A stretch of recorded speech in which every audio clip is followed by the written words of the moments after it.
হযরত মূসা আলাইহিস সালাম একদিন আল্লাহ তাআলাকে জিজ্ঞেস করলেন, আল্লাহ, আপনার সমস্ত সৃষ্টি ছোট বড় সকলের রিজিকের কথা আপনার মনে থাকে, মনে রাখতে পারেননি? তো আল্লাহ তাআলা বললেন, মূসা, তোমার সামনে একটা বড় পাথর আছে, এই পাথরটার মধ্যে তোমার হাতের লাঠিটা দিয়া বাড়ি দাও। মূসা আলাইহিস সালাম বাড়ি দিলেন, পাথরের একটা অংশ ভাঙ্গা পড়ছে।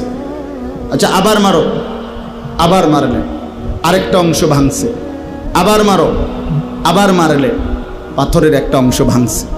4 বার পাথরটাতে আঘাত করলেন। আঘাত করার পরে এরপরে পাথরটার ভিতর থেকে একটা ছোট্ট পোকা, একদম পিচ্ছি, মুখে একটা সবুজ গাছের পাতা কুটকুট করে কামড়াইতেছে, খাইতেছে। এই অবস্থায় এই পাথরটার ভিতর থেকে এই পোকাটা নিচে পড়ছে। আল্লাহ তাআলা বললেন, মূসা, ওই পোকাটা কি বলে কান পাইতে একটু শোনো। তাফসিরে রুহুল মাআনিতে আমরা পড়ছি, আরবি তাফসিরে। তো ছোট্ট পোকাটা মূসা আলাইহিস সালাম শুনতে পেলেন।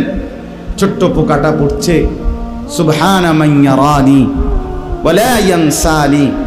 আমি আমার সেই মাওলার প্রশংসা করছি যিনি আমাকে প্রতিনিয়ত দেখছেন, আমাকে একবারও ভুলেন নাই। তো মূসা আলাইহিস সালাম বুঝলেন আল্লাহ তাআলা এতটা পাথরের ভিতরে এই ছোট্ট পোকার মুখে সবুজ গাছের পাতা যিনি পৌঁছাইতে পারেন, তিনি তার গোটা সৃষ্টির রিজিক ঠিকই পৌঁছাইতে পারেন।